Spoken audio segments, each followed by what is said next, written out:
नेपाली सेनामा पनि ऱ्यापरको बिगबिगी हेर्न सक्छौँ भने अहिले यो ऱ्याप सङ तपाईँ पुरै हेर्नु होला। यसमा हेर्नुहोस् त एउटा ऱ्यापर एउटा मतलब नेपाली सेनाले ऱ्याप सङमा कसरी राम्ररी गाना गाउँदै डान्स गरिरहेको भिडियो सोसल मिडियामा भाइरल भइरहेको छ। तपाईँलाई यो भिडियो हेरेर कसको याद आयो? मलाई चाहिँ यो भिडियो हेर्दै हाम्रो प्राइम मिनिस्टर बालिनको याद आयो।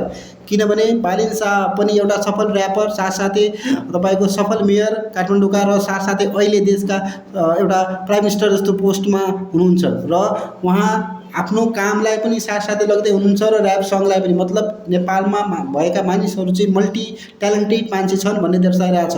तपाईँलाई के लाग्छ? यो पुरै भिडियो पुरै हेर्नुहोला। पुरै भिडियो हेरिसकेपछि तपाईँले आफ्नो प्रतिक्रिया चाहिँ कमेन्टमा दिनु होला। अहिले पुरै हेर्नु होला है भिडियो। तू मैनू कमला कमला कहनी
आफ्नो पार्ट टाइम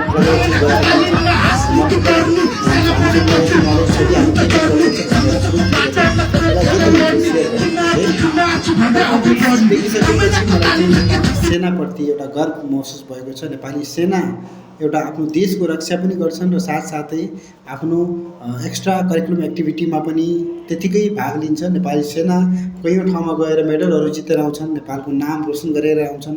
नेपाली सेनाले कैयौँ कामहरू गरेका हुन्छन्। कुनै पनि देशको एउटा मेरुदण्ड भनेको नेपाली सेना हुन्, रक्षक भनेका नेपाली सेना हुन्। नेपाली सेनाले यदि मल्टिपल सेक्टरमा राम्रो पर्फर्मेन्स गरिरहेछन् भने चाहिँ त्यो सबैको लागि राम्रो हो, देशको लागि राम्रो हो। यो चाहिँ हेर्दाखेरि चाहिँ मलाई एकदमै आनन्द आयो। किनभने चाहिँ मैले एकदम राम्रो लाग्यो है, पर्फर्मेन्स देखिरहेको छु मैले है। यो पर्फर्मेन्स देख्दाखेरि चाहिँ मलाई कस्तो राम्रो लाग्यो भने चाहिँ मल्टिपल सेक्टरमा पनि एउटा आफ्नो पहिचान बनाइसकेका छन् है। सो मतलब यिनलाई राम्रो ऱ्याप सङमा पनि राम्रो गाइरहेछन् है, कैयौँ राम्रो गरिरहेछन्। तपाईँलाई के लाग्छ गाइज है?